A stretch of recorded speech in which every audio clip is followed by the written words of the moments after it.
7 o'clock in the morning. Time to go home. This was a legal rave, licensed by the local authority, where the £20 tickets promised no illegal substances. But that's impossible. Ecstasy, which is illegal, fuels the rave scene, and we wanted to flush out the drug dealers and the big suppliers. So we got down to basics. With an E for ecstasy in the title, we set up shop and advertised a rave in print and on radio. Basic Productions are building the rave arena to rival all others. Put the heat back in the scene with Basic, to be held in Leeds. Not that we really wanted to run a rave, but because we wanted to see who would want to supply the E. And it worked. DJs, sound and light, with In Holland, a step beyond the dealers to the producers and the wholesalers who dominate the European market. This is John. This is Mr. Rogers. Hello. These men were keen to sell us 100,000 tablets, worth £2 million at raves back home. Adding more fuel to the fastest growing and arguably the most worrying drug scene in Britain today. Indeed, one ecstasy tablet can kill. And how much was she given? 1 tablet. With what result? Well, it was devastating. If you could have seen just what it did to her body, it was unbelievable. Just unbelievable. Destroyed her. It All the organs in her body. Yeah, every organ destroyed. She bled from every outlet. Her body swelled up to at least 3 times its size. It looked as if you put a pin to her that she would burst. She never opened her eyes. She was on a life support machine, kidney machine. I've never seen so many tubes on one person in all my life. It was devastating to sit and watch. Children today should see something like that. They perhaps wouldn't take it then. Claire Layton was just 16, and she was killed by an ecstasy tab, either available as a capsule or as a tablet, just like the ones we bought for around £20. Ecstasy is based on a chemical called MDMA, which has the effect of causing the body to abandon its natural limits, to become hyperactive. And that's why E-devotees can dance all night. There's no doubt they enjoy themselves, as they're entitled to, but they don't seem too bothered about the risks.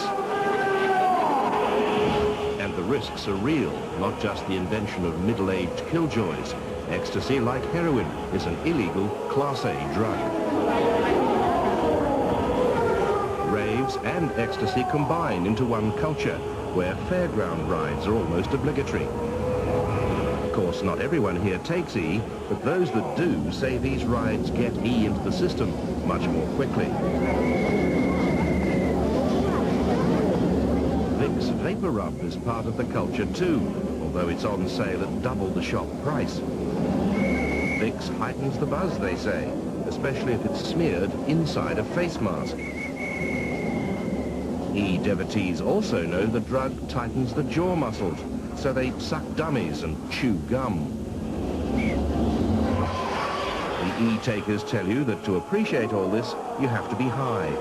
That's what, they say, gives the noise, the lights, the whistling and the frenzy even greater effect.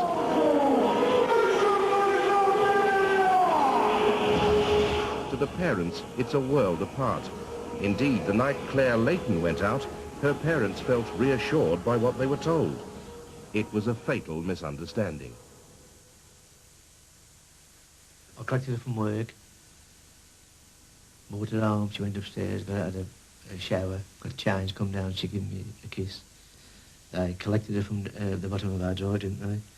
Me and my wife went down the drive and they said, oh, you look after her, right? And they said, oh, don't worry, Mr. Layton, we'll look after her for you. You don't drink, you know what I mean? I thought, well, that's half the battle. But it's not. Instead, E-fans use carbonated soft drinks to enhance the effect and mineral water to combat dehydration. Surveillance film shot in the ladies' restroom at a rave shows the mineral water much in evidence. In 9 hours of surveillance, filmed with police cooperation, drugs dominate the conversation and the action. The blonde girl takes her E-tab out of a cigarette packet. The taste is foul, but she hopes the feeling will be fine. On the dance floor, Special K, a new and even more dangerous drug than ecstasy, is also on offer. This girl has just bought some. That's not Special K.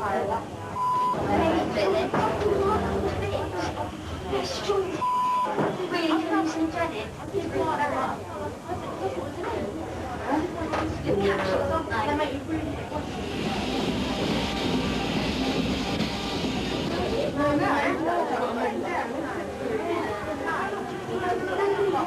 The girl on the left has just taken her E-tablet.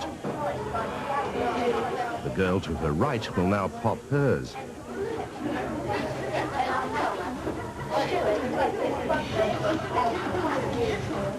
There are perhaps 500,000 users of ecstasy in Britain today.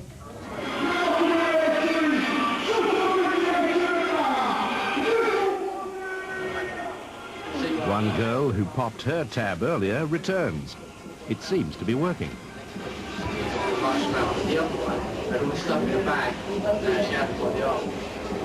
So it's back to the dance floor to let the music take over.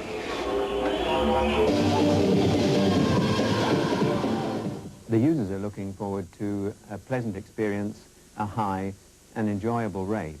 However, they are running a risk. The people who are taken ill are really ill. They're in an intensive care unit. They have pipes and tubes in many parts of them, and people are fighting for their lives. Their parents can't talk to them, and they can't talk to their parents. And at that stage, you often don't know whether they're going to recover or not. It's a very hard fight to bring some of these people back into life. Betty and Graham Brown mourn a son, aged 18, who took just one tablet. It's not easy to describe, but at one point I asked the nurse if he could hear what we were saying. And she said, when people are in a coma, the last thing to go is the hearing. And we were talking to him, and my daughter said, look, Mum, he's crying. And tears were coming out the corner of his eyes. As if to say, we're sorry, Mum. I'm sorry, Mum. I'm sorry, Dad. And a few seconds later, he died. Gwen Hutchinson's son also died, another victim of ecstasy. Well, it's hard to define what he did with what he was. I mean, I can remember nothing bad about him. Nothing at all. He was a lovely boy, and I loved him, and he loved me, and he loved all his family. He loved all his friends, too, and helped them all he could.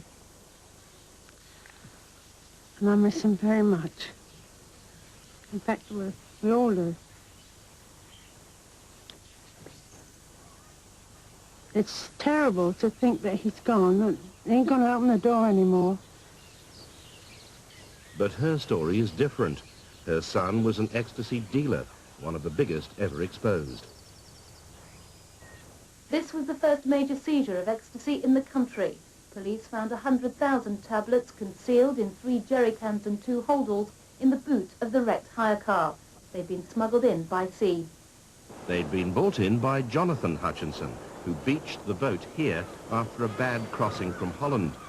Jonathan and 2 brothers were taking the E to the London dealers they were supplying, but amazingly, Jonathan took an E himself before he drove. 4 of Mrs. Hutchinson's 5 sons. Jonathan is dead, Dan is in jail, and so is William. So Sam agreed to help us expose the men who sold them the drugs in Holland. Don started with cannabis, yeah, and then as he progressed, got some money behind him, he went on to the more exclusive, harder drugs. What sort of money are we talking about? Oh, hundreds of thousands of pounds. And what quantities? With ecstasy, 30,000 to 100,000 tablets, depending on how he was going to ship it.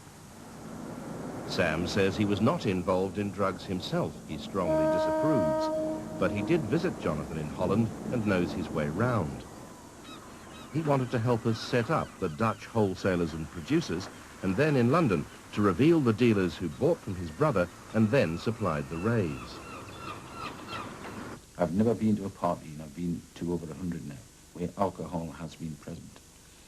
And of course the youngsters then will tell you, we don't drink, so we pop 2 tablets instead. And they believe they're safe taking ecstasy as opposed to drinking beer, spirits or whatever. So the separation between the two is nearly impossible.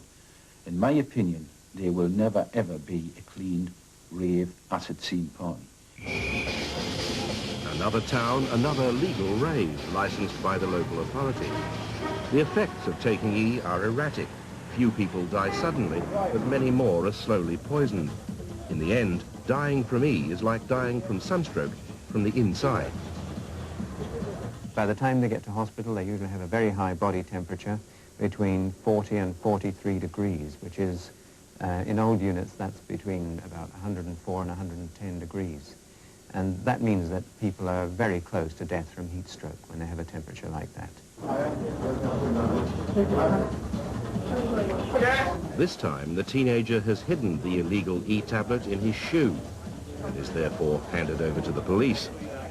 Ironically, that could be a lucky escape. New evidence from the National Poisons Unit points to E causing long-term brain and liver damage. It's not until the tap on the door saying that my little boy or girl's been arrested in possession of certain drugs that the reality is driven home. Even then they don't believe it until they actually see someone down in the custody block. Or they're dead. Or they're dead, yeah. Poison, ecstasy is poison, don't take it. Don't even try a little weeny bit of one taking on.